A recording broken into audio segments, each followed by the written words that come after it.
L'amour d'un père ne connaît pas d'heures supplémentaires. Lorsque David, employé d'entretien, reste tard au bureau pour fabriquer quelque chose de spécial à partir de déchets, il ne se doute pas que le PDG l'observe à travers les caméras de sécurité.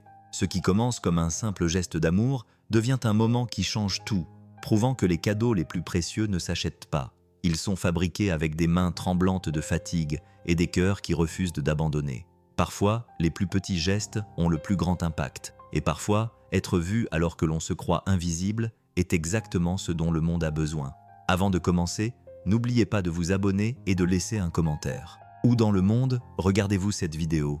Les néons fredonnaient leurs chansons fatiguées à travers les étages vides du bureau, plongeant tout dans cette teinte particulière d'épuisement professionnel. David Martinez poussait son chariot de nettoyage devant des rangées de bureaux vides. Les roues grinçaient à un rythme qu'il avait mémorisé au cours de 3 années de travail de nuit. Il était 23h30. La plupart des locaux étaient plongés dans l'obscurité depuis des heures. Il s'arrêta au bureau 247. Il commençait toujours par le bureau 247, car Madame Chen, de la comptabilité, laissait sa tasse de café exactement au même endroit chaque jour. Et d'une certaine manière, cette petite routine lui semblait être un point d'ancrage dans la dérive de ses postes de travail identiques. L'ascenseur sonna quelque part derrière lui. David leva les yeux, s'attendant à voir Jerry, de la sécurité, faire sa ronde. Mais les pas qui résonnaient dans le hall en marbre étaient différents, plus lourds, plus déterminés.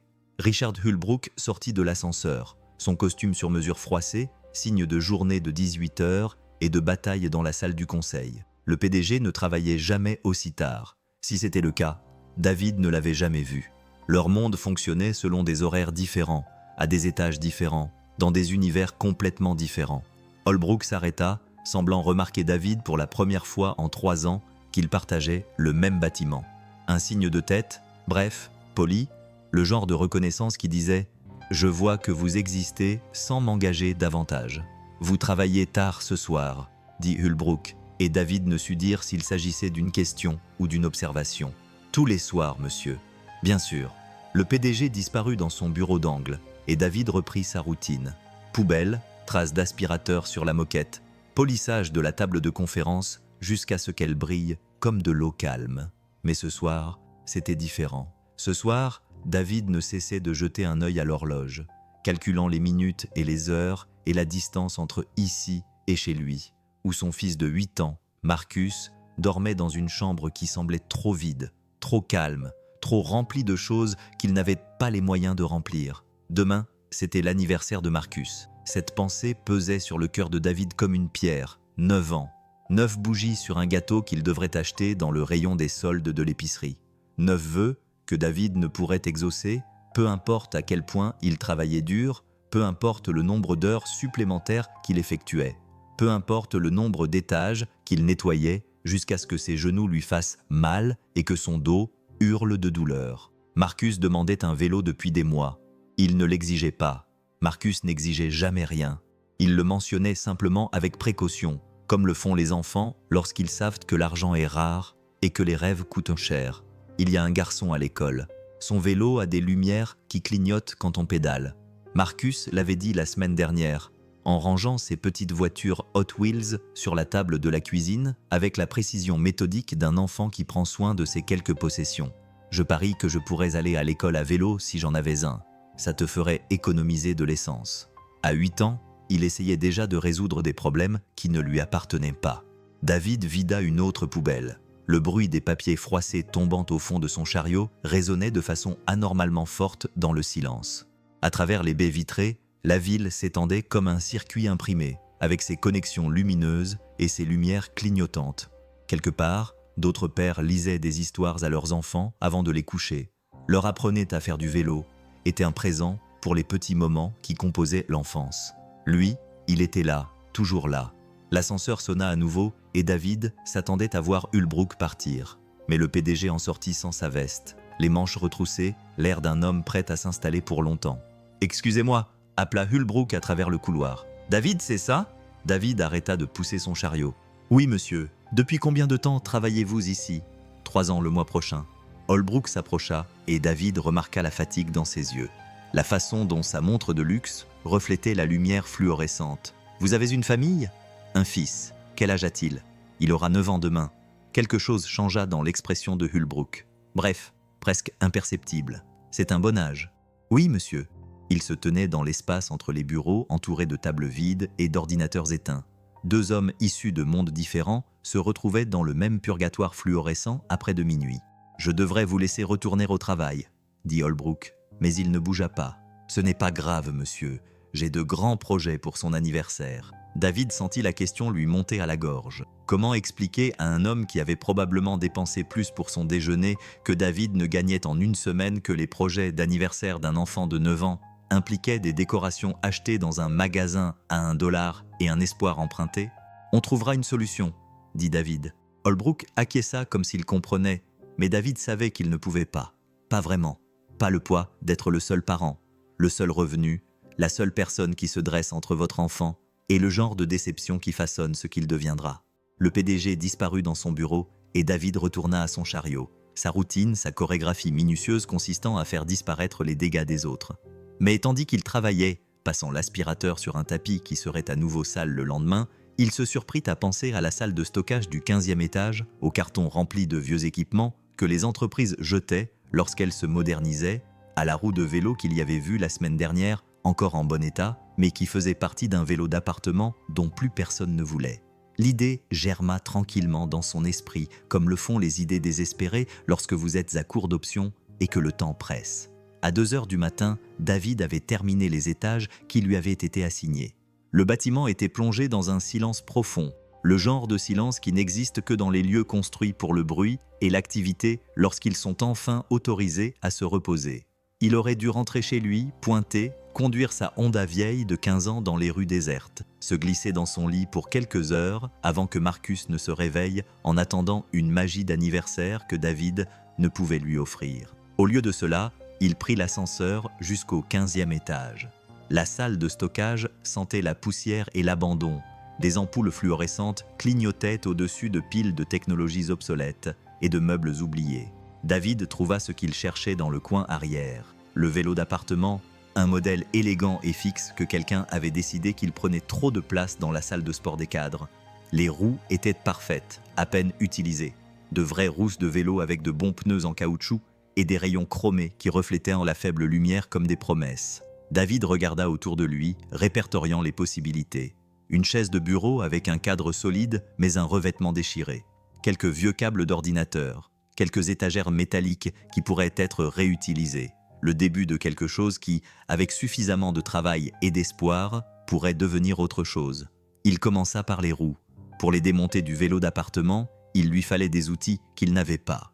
David fit donc plusieurs allers-retours discrets au local d'entretien, transportant ce dont il avait besoin par petites quantités, en travaillant aussi silencieusement que possible. Les caméras de sécurité du bâtiment enregistraient tout, mais Jerry ne les vérifiait qu'en cas de problème, et David ne prenait rien qui puisse manquer. Il réutilisait, donnait une nouvelle vie à des objets qui avaient été jetés. Le travail était lent, méthodique. Les mains de David, rugueuses à force d'années de nettoyage, de produits chimiques et de travail manuel, bougeaient avec une délicatesse surprenante, tandis qu'il démontait et reconstruisait, créant quelque chose de nouveau à partir de pièces jetées. À 4 heures du matin, il avait terminé le cadre de base.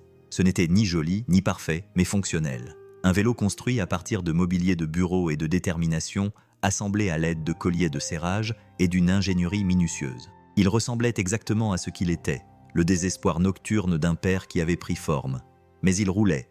Il emmènerait Marcus à l'école, au parc, vers toutes les aventures que les garçons de 9 ans trouvent lorsqu'ils ont enfin un moyen de transport pour les y emmener. David recula, s'essuya les mains sur sa chemise d'uniforme et, pour la première fois depuis des mois, ressentit quelque chose qui s'apparentait à de la fierté. Le bruit de pas dans le couloir le figea sur place. Des pas lourds, déterminés, les mêmes que ceux qu'il avait entendus plus tôt. David couvrit rapidement son travail avec un chiffon à poussière trouvé sur l'une des étagères, le cœur battant à tout rompre alors que les pas se rapprochaient. La porte du débarras était légèrement entr'ouverte. Il l'avait laissée ainsi pour écouter les rondes de sécurité. À présent, la lumière du couloir dessinait une fine ligne jaune sur le sol en béton. Les pas s'arrêtèrent. David retint son souffle, immobile dans l'obscurité, entouré des restes du cadeau d'anniversaire de son fils et de la peur de perdre tout ce qu'il avait mis 3 ans à construire. Une ombre passa sous la porte. Puis, doucement, les pas continuèrent dans le couloir. David attendit encore 10 minutes avant de bouger, son pouls revenant lentement à la normale. Il découvrit le vélo, ajouta quelques touches supplémentaires, régla la hauteur de la selle, resserra les fixations, s'assurant que tout était aussi solide que possible, sans outils appropriés. L'aube se levait sur la ville lorsqu'il eut terminé, une lumière rose et dorée inondant la pièce de rangement par les hautes fenêtres. À la lumière du jour, le vélo semblait encore plus improvisé, ses composants dépareillés et son ingénierie créative pleinement visible. Mais il était beau à sa manière, belle comme l'amour désespéré l'est toujours. David la poussa prudemment jusqu'à l'ascenseur de service, descendit au parking et la chargea à l'arrière de sa Honda. Le cadre tenait à peine, le guidon était tordu pour ne pas toucher la lunette arrière, mais il tenait. Il roula dans les rues vides du matin, la ville encore endormie, encore en train de rêver, encore pleine de pères qui n'avaient jamais eu à fabriquer des cadeaux d'anniversaire à partir de mobilier de bureau. À 5 heures du matin, lorsqu'il s'est garé dans l'allée de sa petite maison louée, Marcus se tenait à la fenêtre du salon en pyjama, le visage collé contre la vitre, comme s'il avait attendu toute la nuit. David a souri et lui a fait signe, puis il a déchargé le vélo avec précaution et l'a poussé jusqu'à l'entrée tandis que son fils se précipitait vers la porte. « Papa, c'est pour moi ?» Le vélo semblait différent à la lumière du matin, plus manifestement bricolé, plus clairement le produit du désespoir et de la détermination. David le vit à travers les yeux de Marcus et ressentit un élan d'incertitude. Mais Marcus passait déjà ses mains sur les rayons chromés, testant la sonnette que David avait fabriquée à partir d'un petit morceau de métal, le visage illuminé d'une joie pure que les adultes ont tendance à oublier. « C'est parfait », dit Marcus, et David savait que son fils le pensait vraiment. « Joyeux anniversaire, mon grand. » Marcus leva les yeux vers lui, et David vit des larmes dans les yeux de son fils de 8 ans, de 9 ans maintenant. « Tu as fait ça pour moi, je l'ai fait pour toi. » Marcus le serra alors dans ses bras, avec force et intensité. Et David sentit quelque chose se détendre dans sa poitrine. La pierre d'inquiétude qui s'y trouvait depuis des mois, voire des années, se fissura juste assez pour laisser entrer la lumière. Ils passèrent la matinée dans l'allée. David courant à côté tandis que Marcus apprenait à trouver son équilibre, à pédaler, à avoir confiance que les roues tiendraient et que les freins fonctionneraient. Et le père qui avait construit cette chose à partir de bricoles et d'amour savait ce qu'il faisait. À midi, Marcus faisait des tours dans le quartier, les cheveux au vent, sa voix transmettant une joie pure à David qui le regardait depuis le porche. Le vélo tenait bon, chaque joint, chaque connexion improvisée, chaque décision désespérée prise dans un débarras à 4 heures du matin. Tout tenait bon. David regarda son fils disparaître au coin de la rue et réapparaître quelques instants plus tard, pédalant avec force, souriant comme s'il venait de découvrir le vol. C'était parfait. Le lundi matin est arrivé avec le poids de la routine. Le réveil de David a sonné à 6 heures, comme d'habitude, mais tout semblait différent. Par la fenêtre de sa chambre, il pouvait voir le vélo de Marcus appuyé contre la balustrade du porche. La rosée du matin s'accrochait aux rayons comme de minuscules diamants. Marcus était déjà réveillé, assis à la table de la cuisine avec un bol de céréales, habillé pour l'école, mais jetant des coups d'œil par la fenêtre toutes les quelques secondes. « Je peux aller à l'école à vélo ?» demanda-t-il avant même que David ait versé son café. « C'est assez loin, mon grand. J'ai chronométré hier. Il faut 12 minutes pour aller au magasin du coin et revenir. L'école n'est qu'à 8 minutes. » David marqua une pause, sa tasse de café à mi-chemin de ses lèvres. Marcus avait chronométré. Bien sûr. Son fils abordait tout avec la même précision méthodique. Un trait de caractère né d'années passées a tiré le meilleur parti de très peu. Et quand il pleut, je marcherai, comme d'habitude. Son raisonnement était logique. Le vélo était solide. David avait testé chaque articulation, chaque connexion. Et Marcus était du genre prudent. Le genre d'enfant qui regardait 2 fois dans les 2 sens et ne prenait jamais de risques inutiles. « D'accord, » dit David. « Mais tu mettras un casque ?» Le visage de Marcus s'illumina. « Nous n'avons pas de casque. » C'est vrai, bien sûr qu'ils n'en avaient pas. Les casques coûtaient cher, et l'argent servait à payer le loyer, les courses et les petites urgences incessantes qui caractérisent la vie dans la précarité. « Je trouverai une solution, » dit David. Les mêmes mots qu'il avait utilisés avec Hulbrook 2 nuits auparavant. Les mêmes mots qu'il utilisait pour tous ces derniers temps. Marcus acquiesça comme s'il comprenait, ce qui brisa un peu le cœur de David.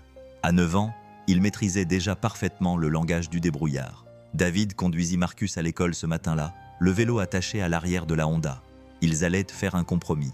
Marcus pourrait rentrer à vélo, tester le trajet, apprendre les habitudes de circulation, faire ses premiers pas vers l'indépendance. La conversation au moment de le déposer fut brève et routinière, comme d'habitude, sauf que Marcus n'arrêtait pas de se retourner pour regarder le vélo à travers la vitre arrière, comme s'il voulait s'assurer qu'il était bien là. « Je passe te chercher à 15h ?» demanda David. « Je peux rentrer à vélo aujourd'hui. On verra comment tu te sens après l'école. » Marcus le serra dans ses bras plus longtemps que d'habitude et courut vers le bâtiment avec une légèreté que David n'avait pas vue depuis des mois. Le trajet jusqu'au travail lui sembla également différent. David se surprit à penser à la salle de stockage, aux caméras de sécurité, à la possibilité que quelqu'un pose des questions sur le matériel manquant. Mais le vélo d'appartement était là depuis des semaines, couvert de poussière et oublié. Personne ne le remarquerait. Pourtant, un sentiment de malaise s'installa dans son estomac comme du café froid. La matinée chez Hamilton Industries se déroula normalement. David nettoya les mêmes bureaux, vida les mêmes poubelles, suivit la même routine qu'il avait perfectionnée au cours des 3 dernières années. Mais chaque fois qu'il passait devant une caméra de sécurité, il se sentait exposé. C'était ridicule. Il n'avait rien volé, il n'avait pris que des objets qui ne manqueraient à personne. Le vélo d'appartement était de toute façon destiné à être jeté.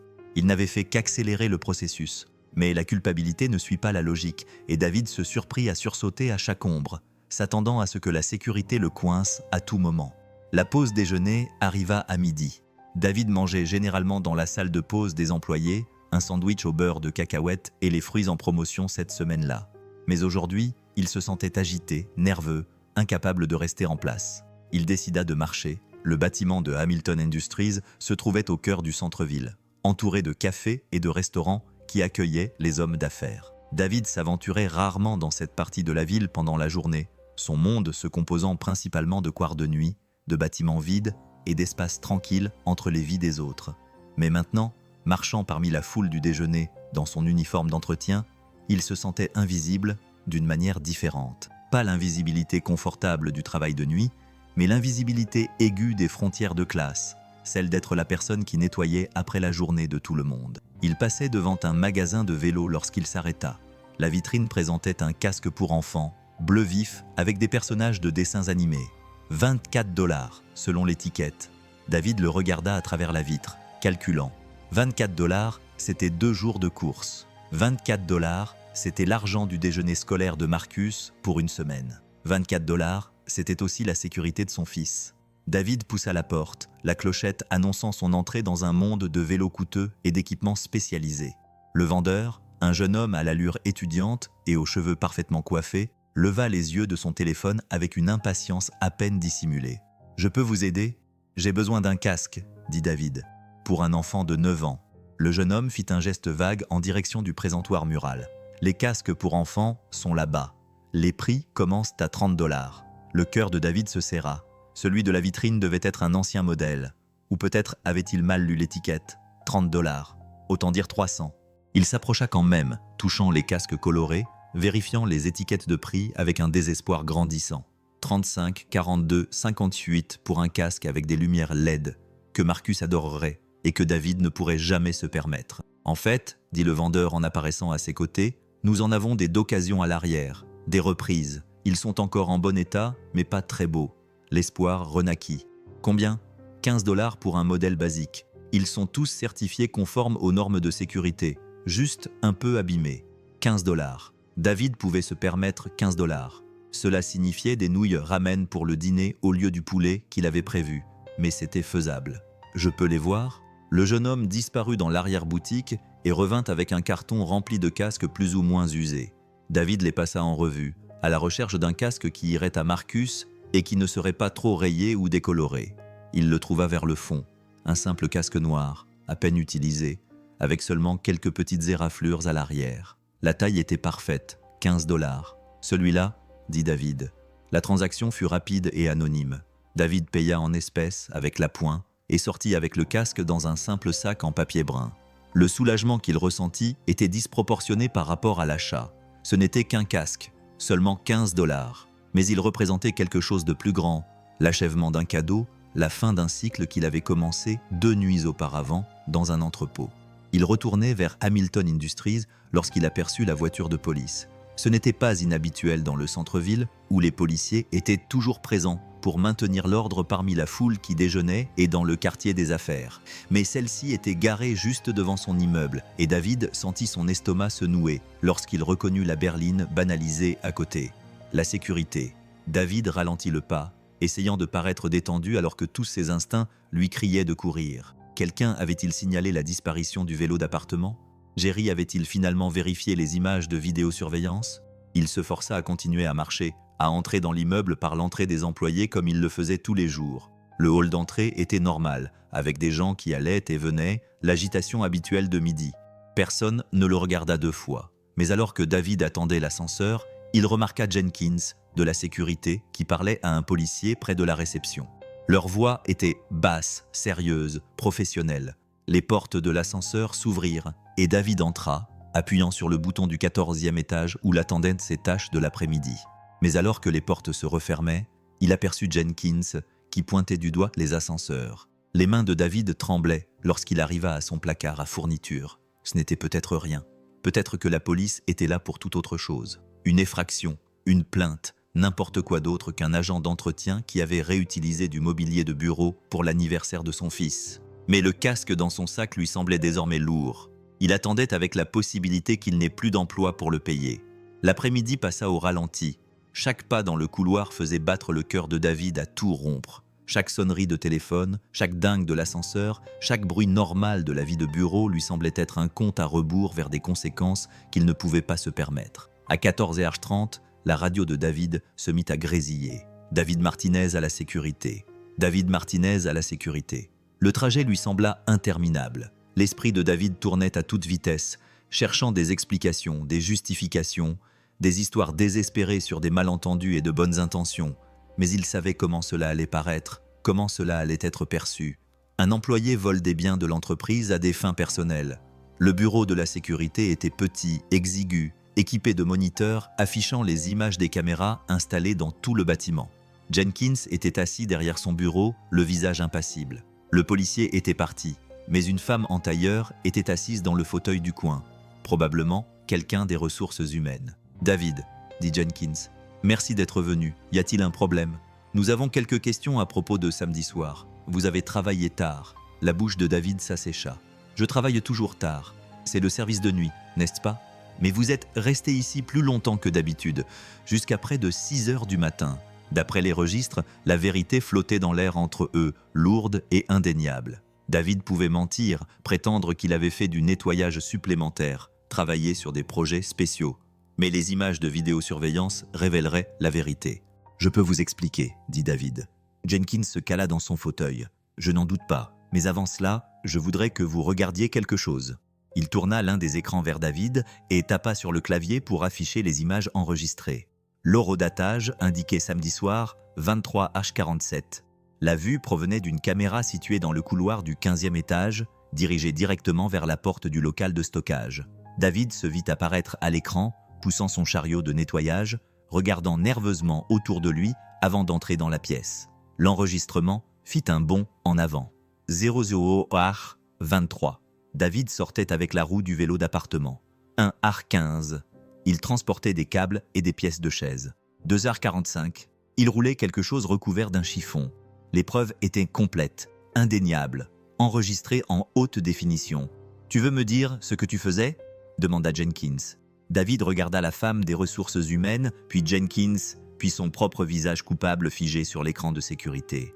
Il pensa à Marcus qui sortait probablement de l'école à ce moment-là, demandant peut-être à son professeur si son père venait le chercher ou s'il pouvait rentrer à la maison avec son nouveau vélo. « Mon fils a eu 9 ans hier, » dit David doucement. « Je n'avais pas les moyens de lui acheter un cadeau d'anniversaire. » La pièce devint silencieuse, à l'exception du bourdonnement des appareils électroniques et du bruit lointain de la circulation 15 étages plus bas. « Donc, vous avez volé des biens de l'entreprise ?»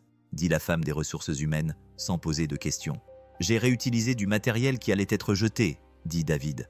Mais même en le disant, il savait à quel point cela semblait faible. « Du matériel qui ne vous appartient pas, » continua-t-elle. « Du matériel que vous avez pris sans autorisation pour votre usage personnel. » David acquiesça. Il était inutile de discuter. Les images parlaient d'elles-mêmes. « Je peux le rembourser, » dit-il désespérément. « Peu importe le prix. Je peux faire des heures supplémentaires, on peut le déduire de mon salaire. Jenkins et la responsable des ressources humaines échangèrent un regard que David ne parvint pas à déchiffrer. Le vélo d'appartement valait $200 lorsque nous l'avons acheté, dit-elle. Même d'occasion, il s'agit d'un bien important de l'entreprise. $200. Ce chiffre frappa David comme un coup physique. 3 mois de son salaire net, de l'argent qu'il n'aurait jamais, qu'il ne pourrait jamais trouver. « Je ne savais pas », murmura-t-il. « Ce n'est pas vraiment la question, n'est-ce pas ?» La responsable des ressources humaines ouvrit un dossier posé sur ses genoux et en sortit des formulaires que David reconnut même de l'autre côté de la pièce. Les documents de licenciement. La politique de l'entreprise est très claire en matière de vol de biens. David sentit le monde se réduire à cette petite pièce, à ces 3 personnes. À cet instant où tout ce pourquoi il avait travaillé pendant plus de 3 ans s'effondrait en conséquences auxquelles il ne pouvait échapper. « S'il vous plaît, dit-il, j'ai un fils. Ce travail, c'est tout ce que nous avons. » L'expression de la responsable des ressources humaines s'adoucit légèrement, mais sa voix resta professionnelle. « Je suis désolé, David. Vraiment, mais la politique est la politique. » Jenkins s'éclaircit la gorge. « En fait, il y a autre chose que vous devriez voir. » Il se tourna vers un autre écran, afficha une autre vidéo, avec le même horodatage, mais cette caméra montrait l'étage des cadres. David regarda Richard Hulbrook sortir de son bureau à 4h23 du matin, marcher dans le couloir, s'arrêter devant la salle de stockage. Le PDG savait, avait tout vu, était probablement celui qui avait signalé le vol. Mais alors que David regardait, quelque chose d'inattendu se produisit à l'écran. Holbrook resta devant la salle de stockage pendant près de 5 minutes, sans entrer, sans appeler la sécurité, se contentant de rester là à écouter les bruits de David qui travaillait à l'intérieur. Puis, il s'éloigna. « Monsieur Holbrook a demandé à visionner personnellement les images, dit Jenkins, avant que nous ne prenions une décision. Et David a demandé, même s'il n'osait pas espérer. Il veut vous voir dans son bureau maintenant. » L'ascenseur menant à l'étage de la direction ressemblait à un confessionnal, petit, silencieux, montant vers le jugement. David serrait le sac brun contenant le casque de Marcus. Ses mains étaient moites malgré la climatisation agressive du bâtiment. Le bureau d'angle de Richard Hulbrook occupait un espace qui coûtait probablement plus cher par mois que ce que David gagnait en un an. Les fenêtres du plafond offraient une vue panoramique sur la ville. Toutes les tours de verre et les intersections animées s'étendaient comme un circuit imprimé sous le soleil de l'après-midi. Hulbrook était assis derrière un bureau de la taille de la table de cuisine de David, examinant des documents avec l'intensité concentrée d'un homme habitué à prendre des décisions qui affectaient des centaines de vies. Il ne leva pas immédiatement les yeux lorsque David entra, ne réagit pas au coup frappé à la porte que la secrétaire avait annoncé. David resta debout dans l'embrasure de la porte, ne sachant pas s'il devait avancer ou attendre, le silence s'étirant entre eux comme un souffle retenu. « Fermez la porte », dit Hulbrook sans lever les yeux. David obéit, le loquet émit un léger clic, les enfermant dans un espace à la fois intime et incroyablement vaste. Le bureau sentait le cuir coûteux et l'eau de Cologne subtile, le genre d'atmosphère raffinée qui rappelait à David à quel point il était loin de son monde de nettoyants industriels et de néons. « Asseyez-vous ». David s'approcha de la chaise en face de Hulbrook, recouverte de cuir discret, du genre qui coûtait probablement plus cher que le loyer mensuel de David. Il s'assit sur le bord, le sac contenant le casque froissé sur ses genoux. Holbrook leva enfin les yeux, l'expression indéchiffrable.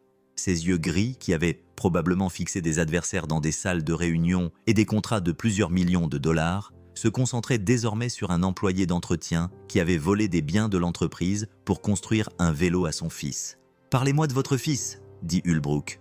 Ce n'était pas ce à quoi David s'attendait. Il s'était préparé à des accusations, à un licenciement, voire à des poursuites judiciaires. Pas à une conversation anodine sur Marcus. Il s'appelle Marcus. Il a eu 9 ans hier. Vous êtes seuls tous les deux ? David acquiesça. Sa mère était partie quand il avait 3 ans. Depuis, ils n'étaient plus que tous les deux. Holbrook se cala dans son fauteuil, les doigts joints devant son visage. C'est difficile. On s'en sort. Et vous ? La question resta en suspens, lourde de sous-entendus. David pensa à sa vie soigneusement équilibrée, à ses courses et à ses factures réparties entre des salaires qui n'étaient jamais tout à fait suffisants. Il pensa à Marcus qui mangeait parfois des céréales pour le dîner parce que le lait était moins cher que la viande. Il pensa aux cadeaux d'anniversaire fabriqués à partir de mobilier de bureau à 4 heures du matin parce que l'amour ne s'accompagne pas toujours d'un budget. « Nous essayons », répondit David honnêtement. Holbrook se leva, et se dirigea vers les fenêtres, les mains jointes derrière le dos, tandis qu'il contemplait la ville en contrebas. De cette hauteur, les gens sur les trottoirs ressemblaient à des fourmis, affairés et déterminés, mais finalement insignifiants. « J'ai aussi un fils », dit Hulbrook. Il aurait eu 32 ans cette année. Le passé aurait enveloppé une blessure que même l'argent ne pouvait guérir. Un accident de voiture quand il avait 16 ans. Hulbrook poursuivit. Un conducteur ivre a grillé un feu rouge. Kevin rentrait chez lui après son entraînement de basket. David sentit le poids d'un chagrin inattendu s'installer entre eux. Ce n'était pas la conversation à laquelle il s'attendait. Ce n'était pas le rôle qu'il s'était préparé à jouer. « Je suis désolé », dit David, et il le pensait vraiment. « Tu sais ce dont je me souviens le plus à propos de Kevin à 9 ans ?» Hulbrook s'est détourné de la fenêtre, son masque de cadre supérieur impassible se fissurant juste assez pour révéler quelque chose qui grondait en dessous. Il voulait ce ridicule carte rouge avec des autocollants en forme de flamme. Il coûtait 800 $, ce qui me semblait dérisoire. Puis Hulbrook est retourné à son bureau, mais ne s'est pas assis. Au lieu de cela, il a ouvert un tiroir et en a sorti une tablette, ses doigts maniant l'écran avec une efficacité acquise par l'habitude. Je l'ai acheté en ligne, je l'ai fait livrer. Je ne l'ai même pas vu ouvrir la boîte. J'étais en déplacement cette semaine-là, j'ai conclu un accord qui semblait important à l'époque. Il a posé la tablette sur le bureau, incliné de manière à ce que David puisse voir l'écran. J'ai trouvé ça dans sa chambre après l'accident. L'image montrait un kart artisanal, clairement construit par de jeunes mains à partir de contreplaqués, de roues de skateboard et de détermination. Les bords étaient rugueux, mais il était peint avec soin. Des flammes dessinées à la main au marqueur rouge longeaient les côtés. Il n'a jamais utilisé celui que je lui ai acheté, dit Holbrook. Il a coûté 800 $, et il est resté dans notre garage à prendre la poussière pendant qu'il passait ses week-ends à construire celui-ci avec son grand-père. Il disait que c'était plus amusant de fabriquer quelque chose que de simplement l'acheter. David fixa la photo, voyant Marcus dans cette construction minutieuse, reconnaissant la fierté qui découle de la création de quelque chose de ses propres mains.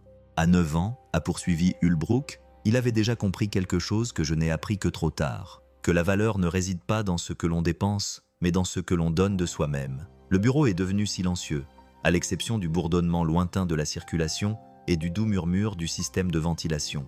David a attendu, ne sachant pas où cette conversation allait le mener, craignant d'espérer qu'elle aboutisse à quelque chose de positif. J'ai regardé les images de vidéosurveillance, dit enfin Hulbrook. Toutes, 4 heures, pendant lesquelles vous travailliez dans cette salle de stockage, construisant quelque chose de magnifique à partir d'objets que d'autres avaient rejetés.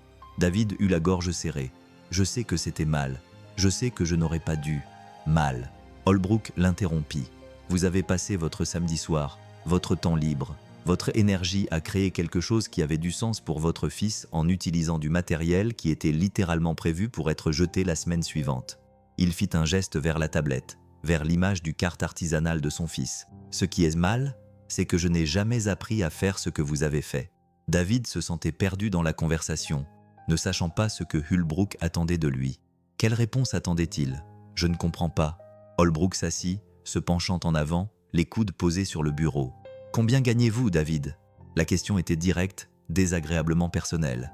David hésita. Ce n'est pas un piège, juste la curiosité sincère de quelqu'un qui signe les chèques de paie, mais qui ne réfléchit jamais vraiment à ce qu'il signifie.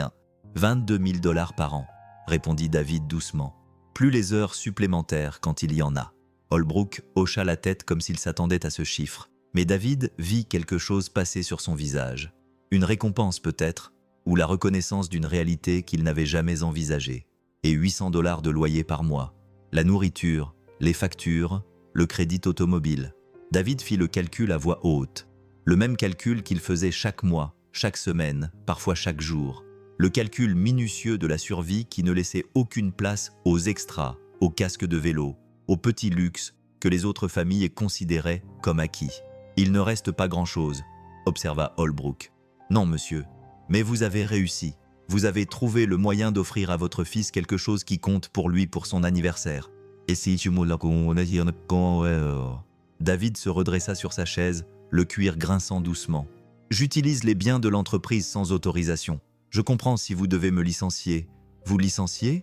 Holbrook rit, mais son rire n'avait rien d'amusant. « David, je veux vous embaucher. » Ces mots n'avaient aucun sens. David cligna des yeux, certain d'avoir mal entendu. « Je suis désolé. J'observe cette entreprise depuis 6 mois. Je l'observe vraiment. Productivité, efficacité, satisfaction des employés. Nous réussissons sur la plupart des plans, mais il nous manque quelque chose d'essentiel. Hulbrook se leva à nouveau et commença à faire les 100 pas derrière son bureau. Nous avons des esprits brillants, des produits innovants, une technologie de pointe, mais nous avons perdu le contact avec l'ingéniosité, la créativité, la pure ingéniosité humaine qui ont construit cet endroit.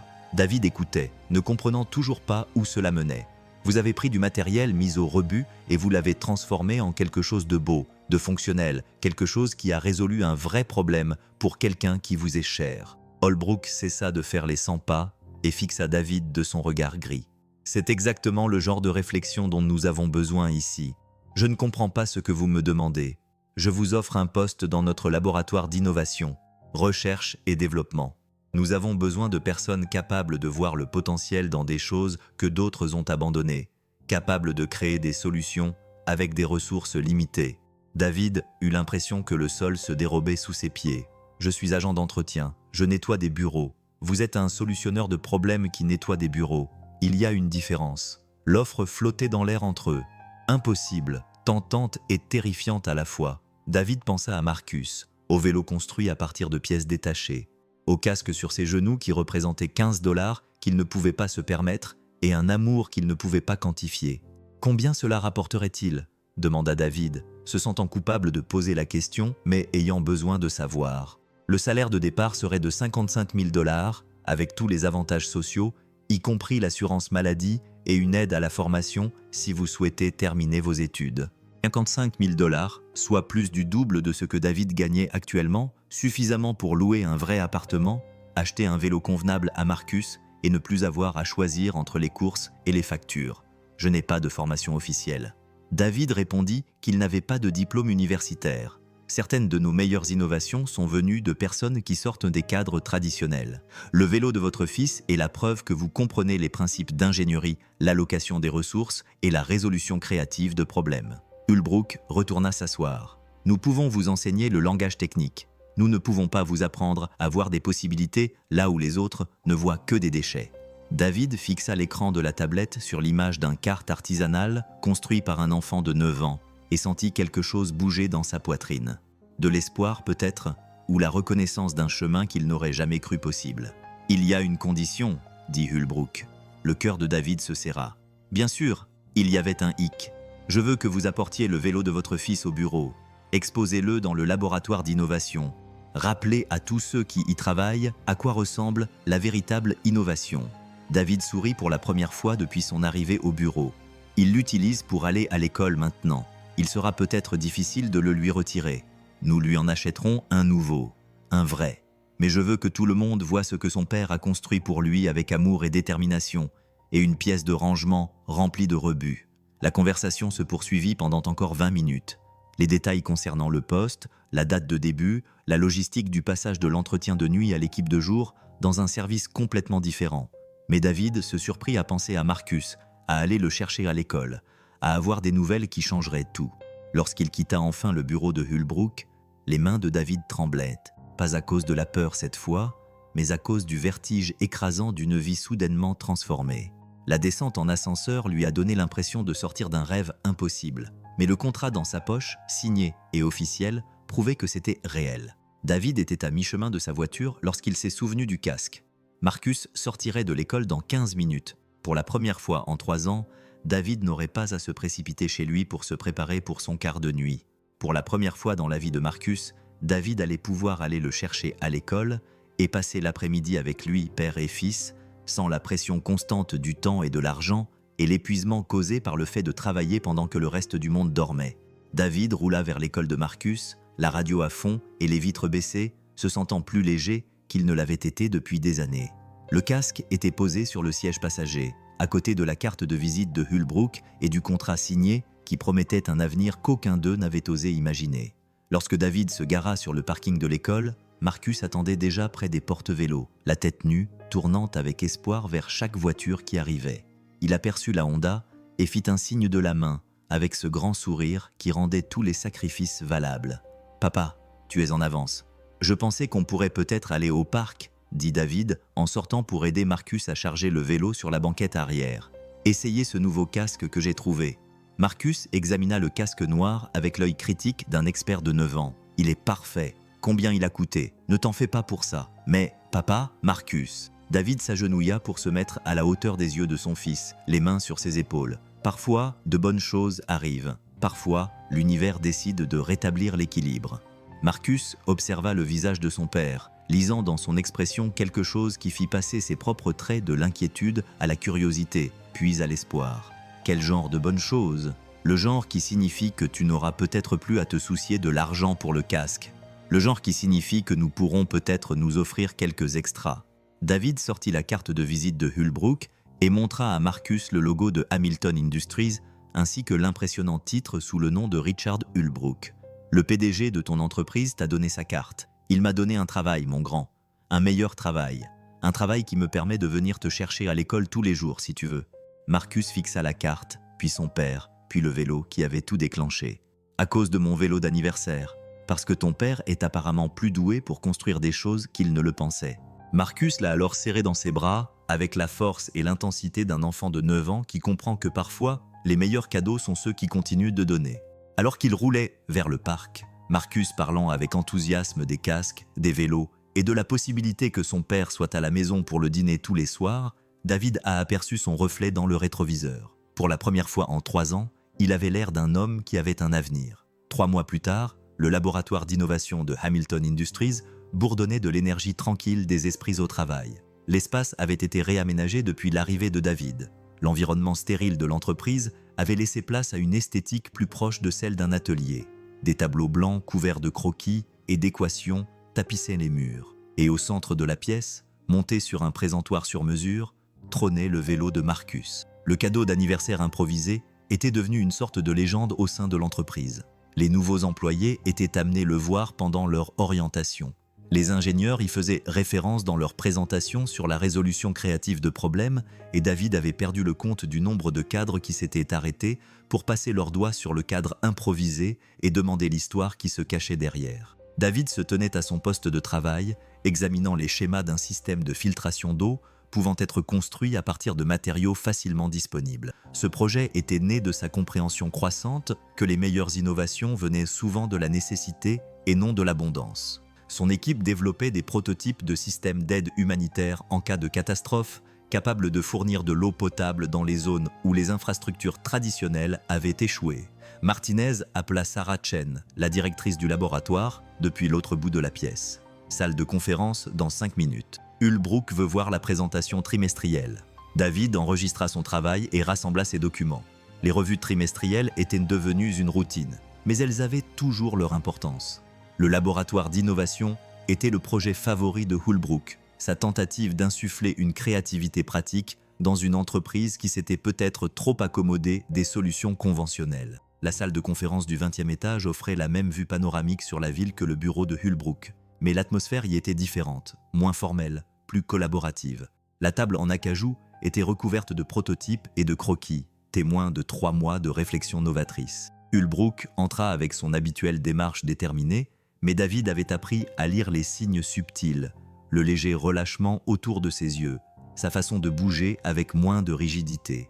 Le PDG était plus heureux ces derniers temps, plus engagé dans le travail que dans les chiffres. « Bonjour à tous », dit Hullbrook en prenant place en bout de table. « David, pourquoi ne commencerais-tu pas par le projet d'aide aux sinistrés ?» David se leva, activa l'écran mural et commença à présenter leurs progrès. Des systèmes d'eau potable construits à partir de tuyaux en PVC et de filtres à sable. Des abris d'urgence construits à partir de matériaux recyclés. Des stations de recharge solaire assemblées à partir de composants pouvant être trouvés dans n'importe quelle grande ville. L'idée clé, expliqua David, est que nous n'essayons pas de réinventer la technologie. Nous réimaginons comment la technologie existante peut être combinée et déployée avec un minimum de ressources. La présentation a duré 20 minutes. David a pris de l'assurance au fur et à mesure qu'il parlait. Il y a 3 mois, il était intimidé par ce genre de salle, par les cadres en costume coûteux qui discutaient de budgets supérieurs à ses revenus à vie. Il comprenait désormais que les bonnes idées transcendaient les origines, que l'innovation relevait davantage de la perspective que du pedigree. « Travail impressionnant », a déclaré Hullbrook lorsque David a terminé. « Quel est le calendrier pour les essais sur le terrain ?»« 6 semaines pour les premiers prototypes », a répondu Sarah. Nous travaillons en partenariat avec 3 organisations humanitaires pour le déploiement initial et les coûts. L'avantage de l'approche de David, c'est qu'elle est évolutive. Chaque système peut être construit pour moins de 200 $ à partir de matériaux locaux. Comparez cela aux infrastructures humanitaires traditionnelles. La conversation s'est ensuite orientée vers la logistique et le financement, le genre de planification détaillée qui transforme les idées en réalité. David écoutait, intervenait quand on lui demandait, mais son esprit vagabondait vers Marcus, qui sortait probablement de l'école à ce moment-là. Depuis que l'emploi du temps de David avait changé, leur routine de l'après-midi était devenue sacrée. Marcus faisait ses devoirs à la table de la cuisine pendant que David préparait le dîner, un vrai dîner, pas des céréales ou des ramen, mais de vrais repas, avec des légumes et des protéines. Ensuite, il passait du temps dans le jardin où Marcus s'entraînait à faire du vélo tandis que David bricolait, ramenant du travail à la maison. Non pas parce qu'il y était obligé, mais parce qu'il aimait ça. Le vélo lui-même avait également évolué. David l'avait amélioré au fil des semaines. De meilleurs freins, une selle plus confortable, des lumières LED alimentées par une petite dynamo qu'il avait construite à partir de pièces électroniques de rechange. Non pas parce que l'original n'était pas assez bon, mais parce que l'amélioration était désormais leur mode de fonctionnement. Père et fils, construisant des choses ensemble, les améliorant. David revint brusquement au présent, réalisant que Holbrook lui avait posé une question. « Désolé, je pensais aux défis liés à la mise en œuvre. » Holbrook sourit d'un air entendu. « Je vous ai posé une question sur votre fils. Comment s'adapte-t-il au changement ?» La question surprit David, non pas parce que Holbrook la posait, mais parce que son inquiétude semblait sincère. Au cours des 3 derniers mois, leur relation était passée de celle d'employeur et d'employé à quelque chose de plus complexe. Pas exactement de l'amitié, mais un respect mutuel fondé sur une compréhension commune de ce que signifiait être père. Il va bien, vraiment bien. La stabilité a été... David fit une pause, cherchant ses mots. Cela a tout changé. Et le nouveau vélo? Holbrook avait tenu sa promesse. Un vrai vélo, fabriqué par des professionnels, avec des vitesses, des freins à main et des réflecteurs. Marcus l'adorait, l'utilisait partout, en prenait grand soin. Mais l'original restait spécial, garé dans leur garage comme un sanctuaire dédié à la nuit. Tout avait changé. « Il en a 2 maintenant », dit David.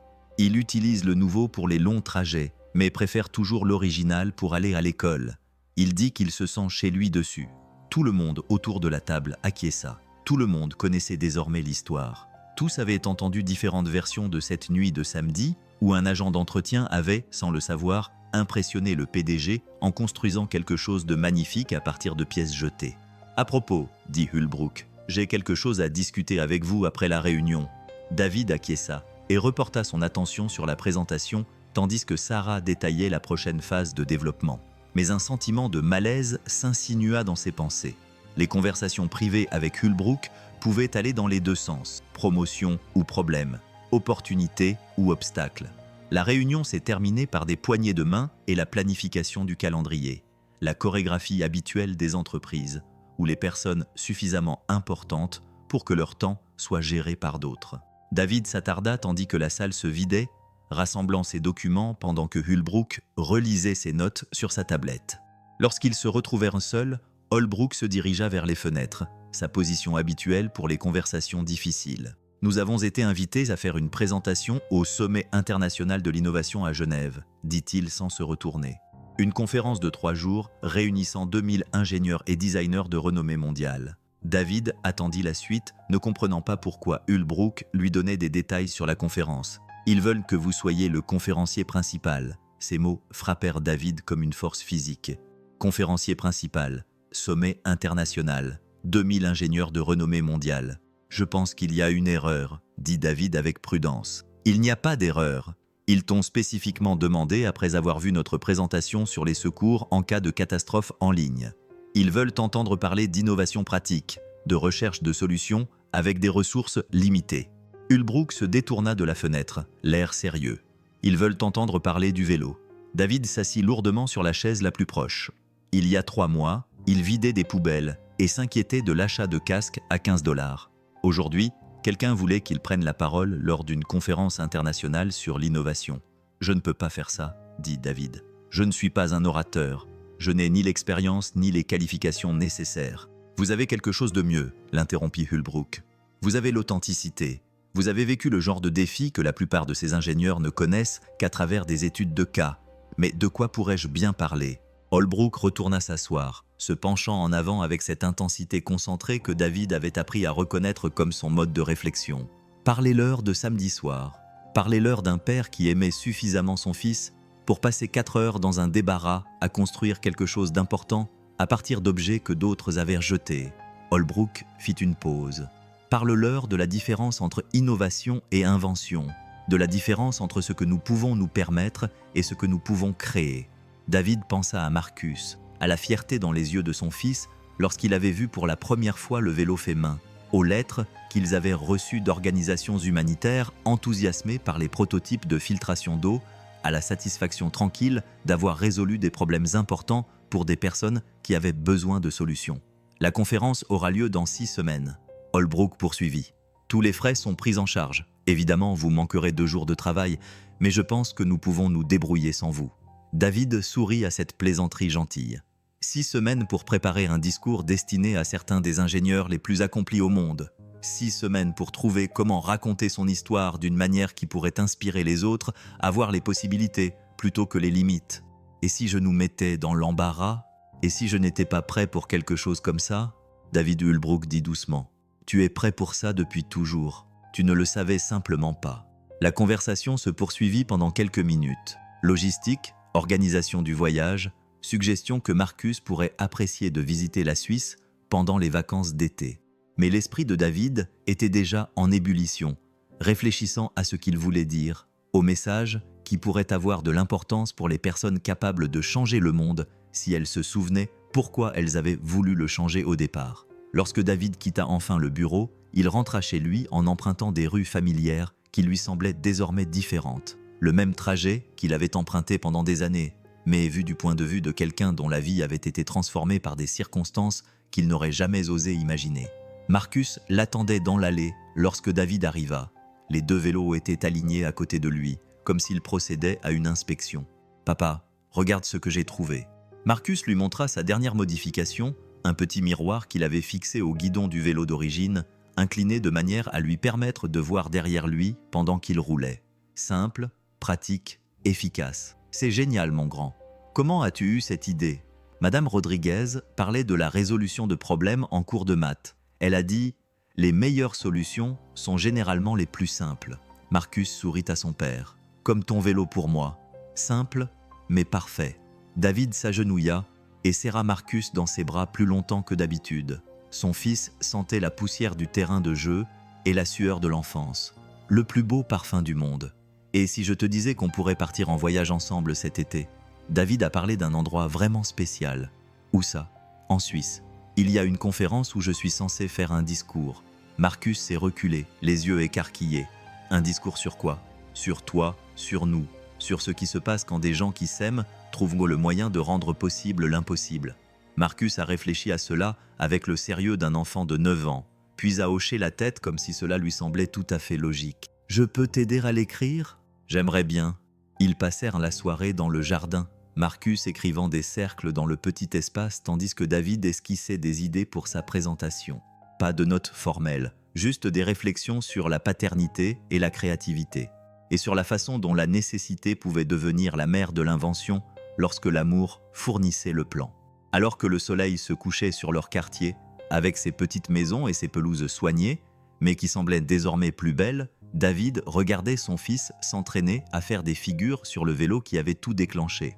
Le vélo tenait parfaitement, chaque joint improvisé était aussi solide que le jour où il l'avait construit.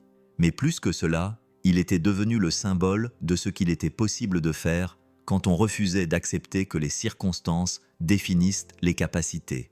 Marcus passa à nouveau devant lui en criant « Papa, regarde ça !» avant de tenter un petit saut par-dessus un tuyau d'arrosage. David regarda, le cœur battant, jusqu'à ce que Marcus atterrisse en toute sécurité. Tous 2 rirent, tandis que le vélo continuait à rouler, emmenant son fils vers ce qui allait suivre. Dans 6 semaines, David se tiendrait devant 2000 ingénieurs et leur parlerait de ce moment, de l'amour qui construit des ponts à partir de pièces détachées, de l'innovation qui survient lorsque l'on a tout à perdre et tout à donner.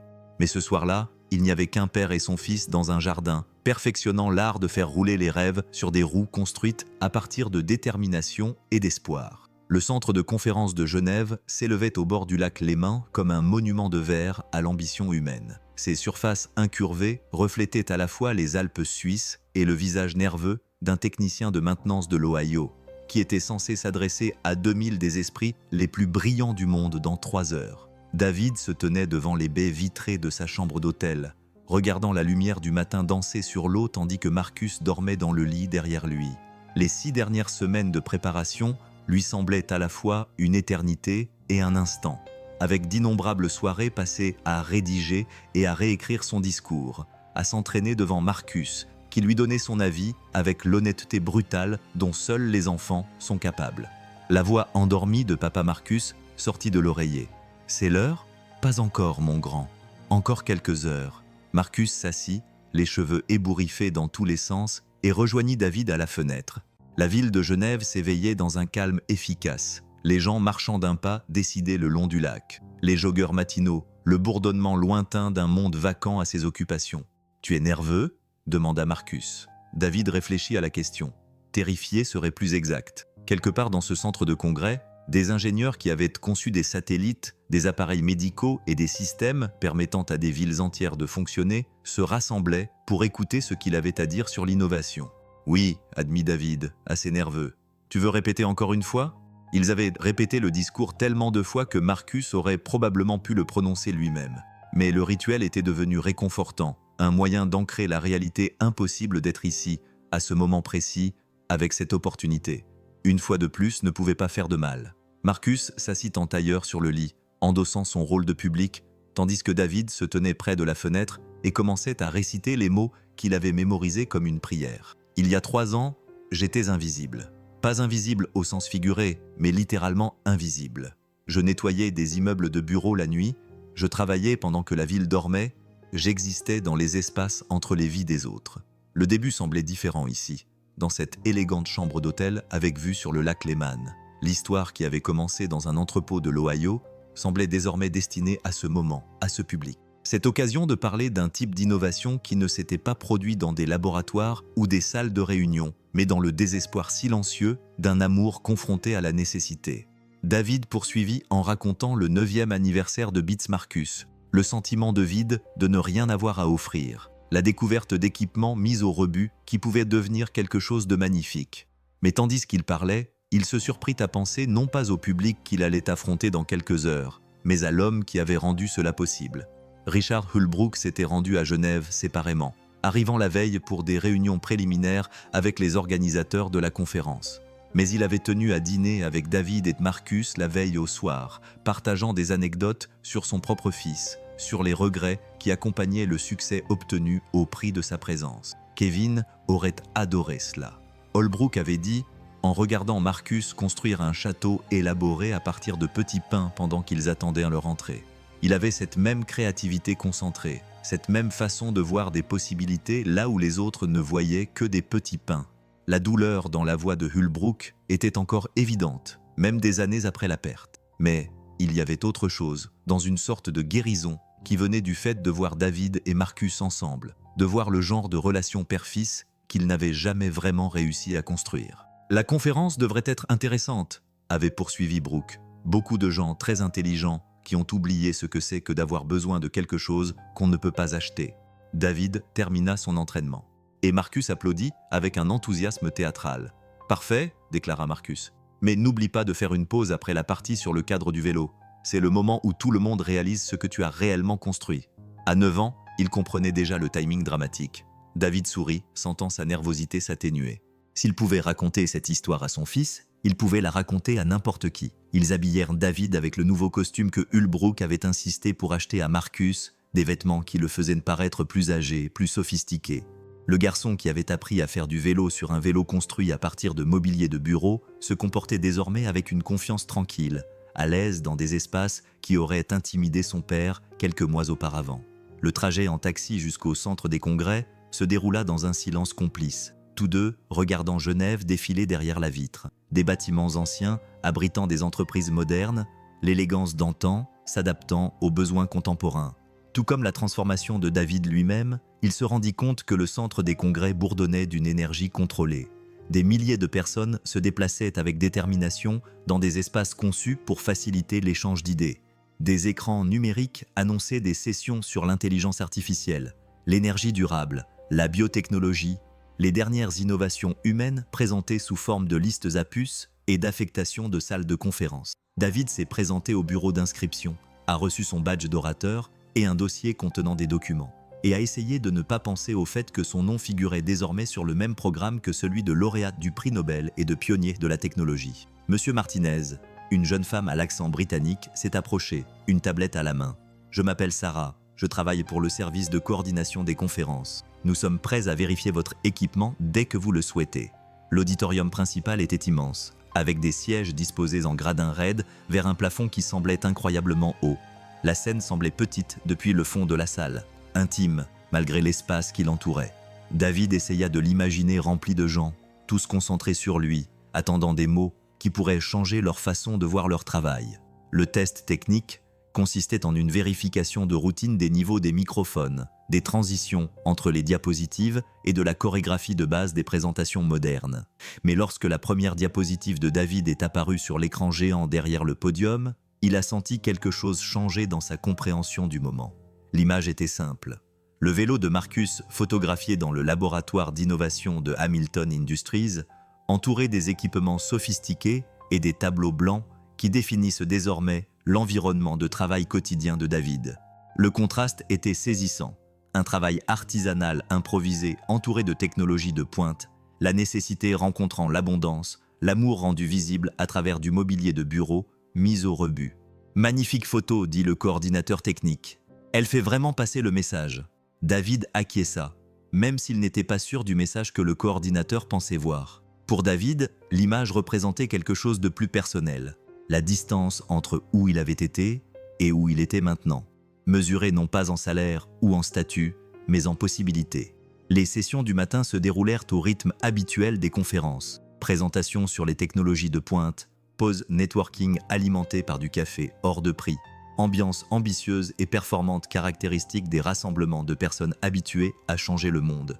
David assista à toutes les sessions qu'il put, essayant de calmer ses nerfs en se concentrant sur les autres intervenants et leurs récits. Mais il se surprit à être distrait, pensant à son propre message, se demandant si son expérience trouverait un écho auprès de personnes dont les innovations se mesuraient en brevets et en marges bénéficiaires plutôt qu'en moments père-fils passés dans des débarras. Le déjeuner était un événement élégant dans la salle principale du centre de congrès, avec des tables rondes dressées de cristal et de porcelaine fine, où les conversations se déroulaient en plusieurs langues sur des projets couvrant plusieurs continents et industries. David était assis avec Hulbrook et un groupe de cadres de différentes entreprises. Il écoutait les discussions sur la pénétration du marché, les défis réglementaires et la complexité infinie de la concrétisation des idées. « C'est la première fois que vous prenez la parole dans un événement comme celui-ci ?» lui demanda une femme d'une entreprise automobile allemande. « C'est la première fois que je prends la parole dans un événement comme celui-ci » admit David. « Quel est votre parcours, universitaire ou industriel ?» David ressentit cette familiarité de l'incertitude, ce léger décalage qui survient lorsque les gens essaient de le classer dans des catégories qui ne lui correspondent pas tout à fait. « Maintenance », répondit-il simplement. « Je nettoyais des bâtiments, la nuit. » La conversation autour de la table s'interrompit, non pas de manière gênante, mais avec une curiosité sincère. David avait appris que son histoire déconcertait les gens. Au départ, son parcours, de concierge à laboratoire d'innovation, ne suivait pas les chemins professionnels conventionnels. « Et maintenant, vous êtes directeur de recherche et développement », a poursuivi la dirigeante allemande. « J'essaye maintenant d'aider les gens à résoudre des problèmes avec les ressources dont ils disposent », a répondu David. Il s'avère que c'est une compétence utile. Hulbrook a souri de l'autre côté de la table. L'expression d'un homme qui observe quelqu'un sur lequel il a misé et qui prouve la sagesse de son investissement. Après le déjeuner, David se retrouva seul dans un couloir tranquille, relisant une dernière fois ses notes. Le discours lui semblait différent maintenant, enrichi par les sessions du matin et les conversations avec des personnes dont il n'avait lu les travaux que dans des magazines. Mais le fond restait le même, une histoire sur l'amour qui trouve toujours un chemin, sur la créativité née des contraintes, sur le type d'innovation qui survient lorsque l'on ne peut se permettre d'échouer, car l'échec signifierait décevoir la personne qui compte le plus. Papa. Marcus apparut à ses côtés, après avoir passé la matinée dans un programme spécial conçu pour les jeunes participants à la conférence. Ses yeux brillaient d'excitation, remplis de l'émerveillement que procure la découverte de nouvelles possibilités. « Comment s'est passée ta matinée ?» demanda David. « Génial. J'ai rencontré une ingénieure qui conçoit des prothèses et elle m'a montré comment ils utilisent l'impression 3D pour fabriquer des articulations sur mesure pour les enfants qui sont encore en pleine croissance. » Marcus sautillait légèrement sur place. Elle m'a dit « Les meilleurs designs naissent en écoutant ce dont les enfants ont réellement besoin et non ce que les adultes pensent qu'ils ont besoin. » David sourit, reconnaissant ce thème familier. L'innovation naît de la nécessité, nourrie par l'expérience réelle, plutôt que par les connaissances théoriques. « On dirait qu'elle comprendrait ton histoire avec le vélo, » dit David. « C'est ce qu'elle m'a dit. Elle m'a demandé si j'avais déjà pensé à faire carrière dans l'ingénierie. » Marcus leva les yeux vers son père avec une expression mêlant excitation et possibilité. « Je pense que j'aimerais apprendre à construire des choses qui aident les gens. » David sentit quelque chose se poser dans sa poitrine. La reconnaissance que le vélo avait été plus qu'un simple cadeau d'anniversaire.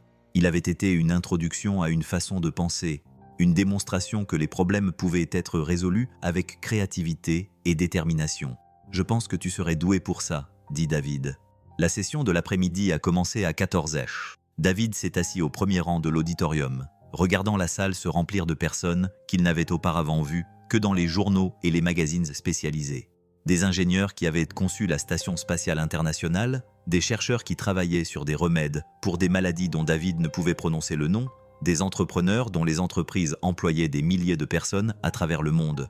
Et dans 30 minutes, ils seraient tous là pour l'écouter. « Mesdames et messieurs, » annonça le modérateur de la conférence, « veuillez accueillir notre conférencier principal, David Martinez, qui nous parlera de l'innovation par nécessité, des leçons tirées d'une source inattendue. » David se leva, les jambes plus fermes qu'il ne l'aurait cru, et se dirigea vers la scène. Les applaudissements étaient polis, professionnels, le signe que les gens étaient prêts à l'écouter, mais pas encore convaincus qu'ils avaient besoin d'entendre ce qu'il avait à dire. Il atteignit le podium, regarda la mère de visage, repéra Marcus au premier rang, qui lui faisait un signe de pouce levé, et commença à parler. « Il y a 3 ans, j'étais invisible. » Sa voix portait clairement dans l'auditorium, amplifiée par la technologie, mais ancrée dans la vérité. David raconta son histoire simplement, honnêtement, sans fioriture ni excuse. Il parla de son rôle de père célibataire, de son travail de nuit, du poids de vouloir offrir à son enfant quelque chose qui ait du sens, alors que les choses qui ont du sens coûtent plus cher que ce qu'il gagnait. Il décrivit la pièce de rangement, le vélo d'appartement abandonné, les 4 heures de travail technique au milieu de la nuit qui avaient tout changé.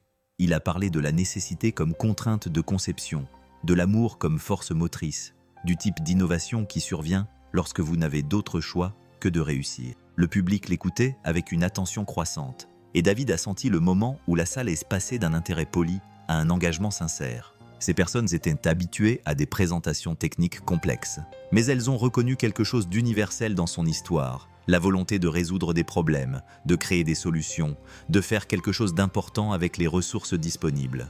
Lorsque David a cliqué sur la diapositive montrant le vélo de Marcus, l'auditorium est devenu complètement silencieux. C'est à cela que ressemble l'innovation lorsqu'elle est motivée par l'amour plutôt que par le profit, a déclaré David. Lorsqu'elle est contrainte par la nécessité plutôt que par le budget. Lorsqu'elle ne se mesure pas en part de marché, mais au sourire d'un enfant de 9 ans. Il a fait une pause, laissant l'image parler d'elle-même. La construction soignée, l'ingénierie créative, la fierté évidente du savoir-faire qui transcendait les matériaux improvisés. La question que je vous invite à vous poser, a poursuivi David, n'est pas de savoir si vous pouvez vous permettre d'innover, mais si vous pouvez vous permettre de ne pas le faire. Si les solutions que vous développez aujourd'hui auront de l'importance pour les personnes qui en ont le plus besoin. Si l'amour qui anime votre travail est visible dans ce que vous créez. David a parlé pendant encore 20 minutes, mêlant des anecdotes tirées de sa propre expérience à des observations sur les projets qu'il avait vus ce matin-là. Les technologies développées par les personnes présentes dans l'auditoire, le potentiel de l'innovation au service non seulement des marchés, mais aussi de l'humanité. À la fin de son discours, les applaudissements étaient différents, soutenus, enthousiastes, exprimant la reconnaissance et le respect. David a regardé les 2000 visages, a vu des personnes qui avaient été touchées par ses paroles, qui voyaient peut-être leur propre travail différemment désormais, mais ses yeux se sont d'abord posés sur Marcus. Son fils rayonnait d'une fierté qu'aucune reconnaissance professionnelle ne pouvait égaler. La séance de questions-réponses a duré 40 minutes. Les ingénieurs et les cadres ont posé des questions sur l'allocation des ressources, sur la mise à l'échelle de solutions improvisées, sur le rôle des contraintes dans la stimulation de la créativité. David a répondu aussi honnêtement que possible, s'appuyant sur son expérience au laboratoire d'innovation de Hamilton Industries, sur les projets qu'ils avaient développés pour les secours en cas de catastrophe, et sur la simple vérité que les meilleures solutions provenaient souvent des besoins les plus profonds. Ensuite, alors que l'auditorium se vidait et que les gens s'approchaient pour poursuivre la conversation, David ressentit la même satisfaction tranquille qu'il avait éprouvée ce samedi matin, 3 ans auparavant, en regardant Marcus faire le tour du quartier sur son vélo fait maison. Il avait construit quelque chose de significatif, quelque chose qui les ferait avancer. Ulbrook apparut à ses côtés, l'air fier et légèrement ému. « C'était extraordinaire », dit Holbrook à voix basse. Kevin aurait adoré entendre cette histoire.